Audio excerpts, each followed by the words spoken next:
نبیوں کی وراثت ہوتی نہیں، یہ باغ فدق ہو یا کچھ بھی، سب بیت المال کا حصہ ہے، سب بیت المال کا حصہ ہے، یہ جانتے آل پیغمبر ہیں۔ بسم اللہ الرحمن الرحیم۔ انبیاء کرام کی مالی وراثت جاری نہیں ہوتی، جس طرح حضور علیہ السلام بیک وقت 4 بیویوں سے زیادہ بیویاں رکھ سکتے ہیں اور یہ حضور علیہ السلام کی خصوصیت ہے، اسی طرح نبی پاک صلی اللہ علیہ وسلم کی مالی میراث نہیں چلے گی اور یہ بھی حضور علیہ السلام کی خصوصیت ہے۔ اس پر بہت سارے دلائل کتب اہل سنت میں بھی موجود ہیں اور کتب اہل تشیع میں بھی بہت ساری روایات موجود ہیں۔ ان روایات پر بحث اپنی جگہ انشاءاللہ ہم ضرور کریں گے، لیکن کچھ لوگ جو ہیں وہ قرآن مجید کی کچھ آیات ہیں جو پیش کر کے اس جو ہے مسئلے کو رد کرنے کی کوشش کرتے ہیں، اور وہ کہتے ہیں کہ حضور علیہ السلام کی مالی میراث جاری ہوگی۔ اس میں سے جو آیتیں وہ پیش کرتے ہیں وہ 5 آیتیں ہیں۔ نمبر 1، یوصیکم اللہ فی اولادکم للذکر مثل حظ الانثیین، سورہ نساء آیت نمبر 11 ہے۔ اور نمبر 2، وَلِكُلٍّ جَعَلْنَا مَوَالِيَ مِمَّا تَرَكَ الْوَالِدَانِ وَالْأَقْرَبُونَ، یہ سورہ نساء آیت نمبر 33 ہے۔ آیت نمبر 3، وَلِلنِّسَاءِ نَصِيبٌ مِّمَّا تَرَكَ الْوَالِدَانِ وَالْأَقْرَبُونَ، یہ سورہ نساء آیت نمبر 7 ہے۔ اور آیت نمبر 4، وَوَرِثَ سُلَيْمَانُ داود، یہ سورہ نمل ہے، آیت نمبر 16 ہے۔ اور آیت نمبر 5، یرثنی و یرث من آل یعقوب، یہ سورہ مریم ہے، آیت نمبر 6 ہے۔ یہ 5 آیتیں وہ پیش کر کے اور کہتے ہیں کہ حضور علیہ السلام کی مالی میراث جاری ہوگی، اور جو روایات مالی میراث کی نفی کرتی ہیں وہ جو روایتیں ہیں وہ قرآن مجید کی ان آیات کے ٹکر میں ہیں، تو لہٰذا جو روایت قرآن کے ٹکر میں ہو وہ متروک العمل ہے۔ اس کو آپ سمجھیے کہ یہاں پر جو 5 آیتیں پیش کی گئی ہیں ان میں سے پہلی 3 آیتوں میں مالی میراث کا تو ذکر ہے، لیکن انبیاء کرام کا کوئی ذکر نہیں ہے۔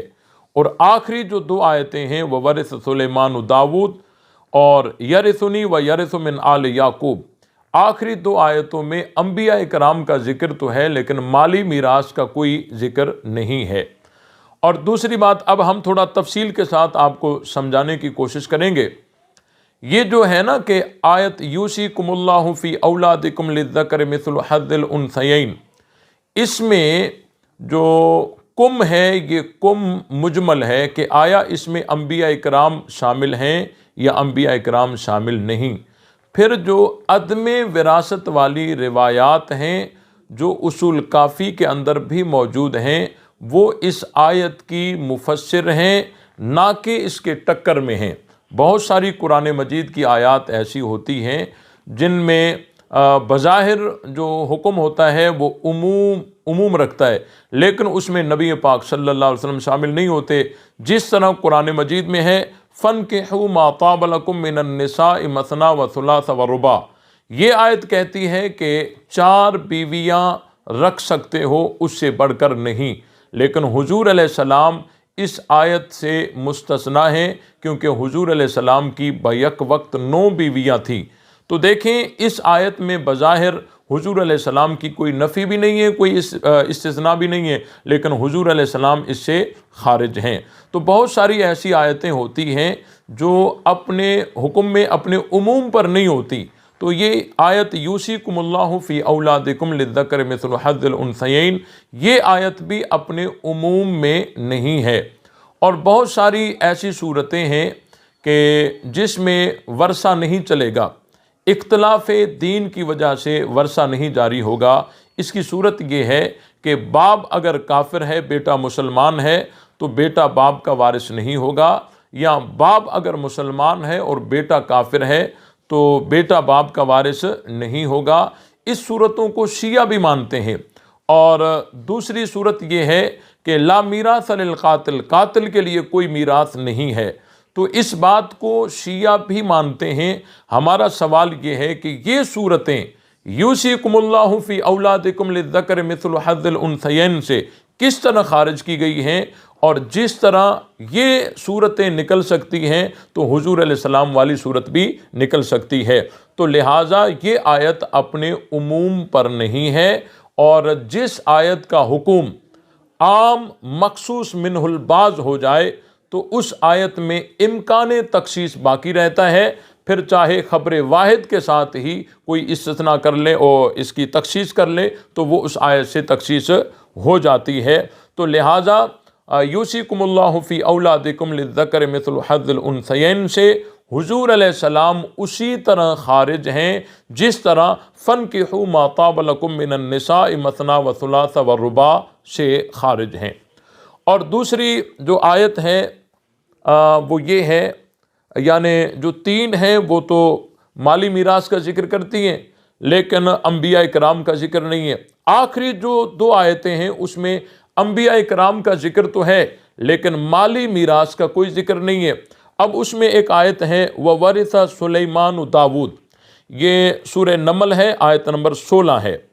اب دیکھیں حضرت داؤد علیہ السلام کے 19 بیٹے ہیں، اور 19 بیٹوں میں سے صرف حضرت سلیمان علیہ السلام کی وراثت کا ذکر کرنا اس بات کو واضح کرتا ہے کہ یہ مالی میراث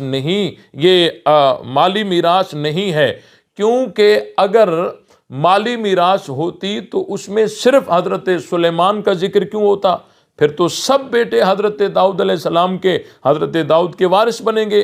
اور دوسری بات یہ ہے کہ اصول کافی کے اندر ایک روایت موجود ہے، قال ابو عبداللہ علیہ السلام ان سلیمان ورث داود وان محمدن ورث سلیمان، کہ بے شک سلیمان علیہ السلام وارث ہوئے داؤد علیہ السلام کے، اور حضور علیہ السلام وارث ہوئے سلیمان علیہ السلام کے۔ اب جو وراثت حضور علیہ السلام کو سلیمان سے ہے وہی وراثت حضرت سلیمان کو داؤد سے ہے۔ تو ہمارا سوال شیعوں سے یہ ہے کہ وَأَنَّ مُحَمَّدًا وَرِثَ سُلَیمان، اس سے کون سی وراثت مراد ہے؟ کیا اس سے جو ہے مالی میراث ہوگی؟ ہرگز نہیں، اس سے مالی میراث نہیں، اس سے علمی اور دین کی وراثت ہے جس میں مالی وراثت کا کوئی ذکر نہیں ہے۔ اور تیسری جو آیت ہے وہ یہ ہے کہ یرثنی و یرث من آل یعقوب، یہ جو آیت ہے یہ حضرت زکریا علیہ السلام کی ایک دعا ہے جو سورہ مریم کے پہلے رکوع میں ہے، اور اس میں حضرت زکریا علیہ السلام اللہ تعالیٰ سے دعا مانگتے ہیں فَحَبْ لِي مِن لَدُنْكَ وَلِيًّا یرثنی و یرث من آل یعقوب وَاجْعَلْهُ رَبِّ رَضِیًّا، پس عطا کر مجھے ایک لڑکا جو میرا وارث بنے اور حضرت یعقوب کی اولاد کا وارث بنے، اے میرے پروردگار اس کو پسندیدہ بنا لو۔ اب یہ سوچنا چاہیے کہ یہاں مالی میراث نہیں ہے۔ اس آیت کے ما قبل اور ما بعد کو اگر آپ دیکھیں گے تو اس سے یہ بات واضح ہو رہی ہے کہ یہاں تو مالی وراثت کا ذکر ہی نہیں ہے۔ اس آیت کے ما قبل میں ہے وَإِنِّي خِفْتُ الْمَوَالِيَ مِن وَرَائِي، کہ حضرت زکریا علیہ السلام فرما رہے ہیں مجھے خوف ہے کہ میرے بعد جو میرے وارث بنیں گے، میرے بعد جو میرے رشتہ دار آئیں گے ان سے مجھے ڈر ہے۔ اب سوچنا یہ ہے کہ حضرت زکریا علیہ السلام کو ڈر کس چیز کا تھا؟ آیا اس چیز کا تھا کہ میرے بعد میرے رشتہ دار میری ملکیت کو لے لیں گے؟ اگر اس چیز کا ڈر تھا تو یہ تو انبیاء کرام کی شان کے مطابق نہیں ہے، کیونکہ یہ دنیا داروں اور دنیا پرستوں کا ذہن ہوتا ہے کہ ہمارا مال ہماری ہی اولاد میں جائے، کسی اور کے ہاتھ نہ لگے۔ یہ انبیاء کرام کی شان کے مطابق تو نہیں ہے۔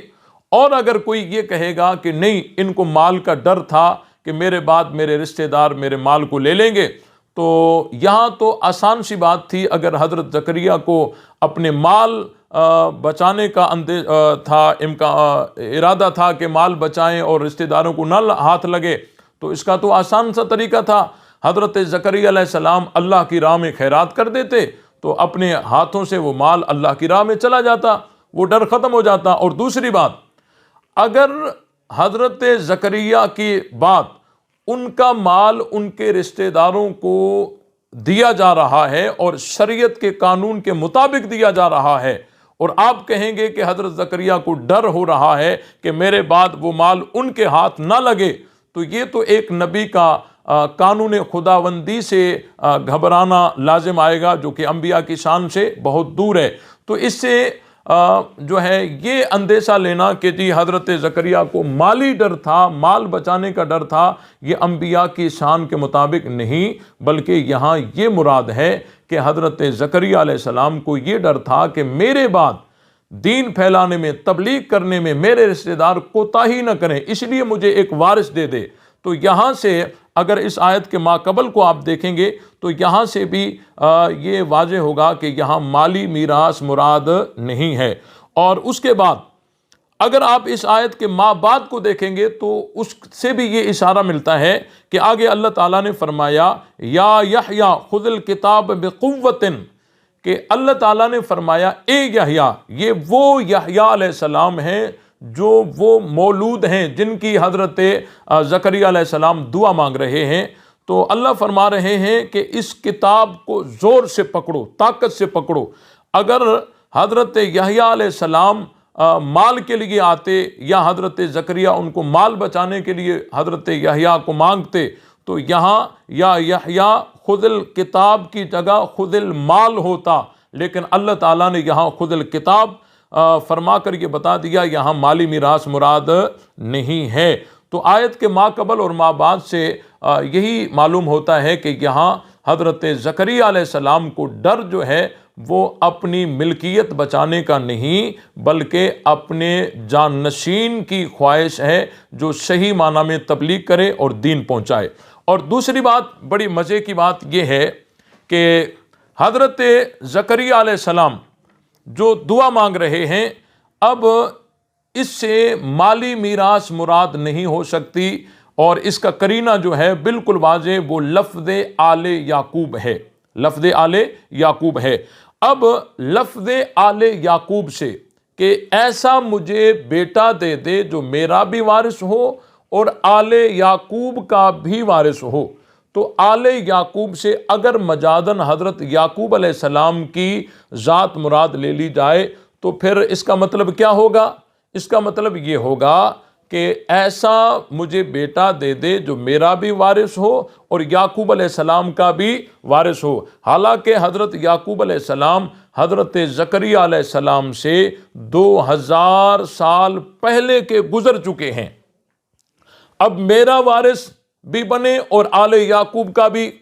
آل یعقوب سے اگر حضرت یعقوب علیہ السلام کی ذات مراد لی جائے تو اس سے یہ لازم آئے گا کہ 2000 سال پہلے سے حضرت یعقوب علیہ السلام کا جو مال متروکہ ہے وہ غیر تقسیم شدہ اور باقی برقرار وہ رہا ہو، اور حضرت زکریا علیہ السلام تک وہ رہا ہو، اور اس کے جانے کے بعد حضرت یحییٰ کو ملے۔ حالانکہ یہ ناممکن ہے، کوئی عقل مند اس کو تسلیم کبھی نہیں کرے گا۔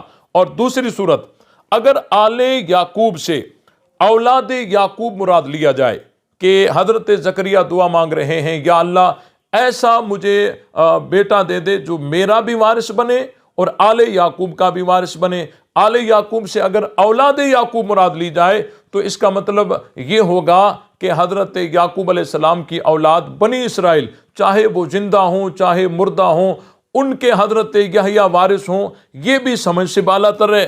اور تیسری صورت یہ ہے کہ اگر آل یعقوب سے ہم جو بھی مراد لیں، آل یعقوب سے ہم جو بھی مراد لیں، حضرت یعقوب علیہ السلام کی مجازاً ذات مراد لیں یا حضرت یعقوب علیہ السلام کی اولاد بنی اسرائیل مراد لیں، جو بھی مراد لیں، اب معلوم یہ کرنا ہے کہ آل یعقوب کا مال یہ تقسیم کب ہوا؟ حضرت زکریا علیہ السلام کی وفات سے پہلے تقسیم ہوا یا حضرت زکریا کی وفات کے بعد تقسیم ہوا؟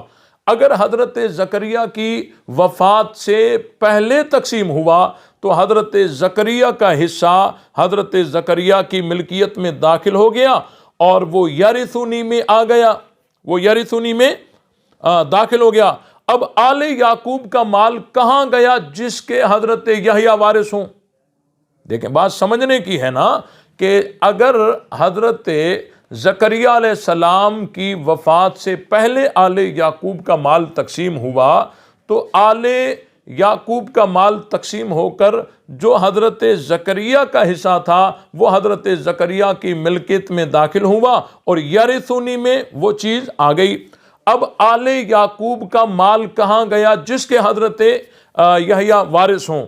ایک صورت یہ، اور دوسری صورت یہ ہے کہ اگر آل یعقوب کا مال حضرت زکریہ کی وفات کے بعد تقسیم ہوا تو پھر یہ کیسی وراثت ہے جو اپنے باپ کی ملکیت میں آئے بغیر اس کے بیٹے کی ملکیت میں آ رہی ہے، اور وہ بھی 2000 سال بعد۔ تو دیکھیں کوئی بھی عقل مند اس سے مالی وراثت جو ہے وہ مراد نہیں لے سکتا۔ اس سے مراد حضرت زکریہ علیہ السلام کی یہی ہے کہ میرا بیٹا وہ میرا علمی وارث بنے تاکہ میرے بعد دین کو صحیح معنی میں آگے پہنچائے۔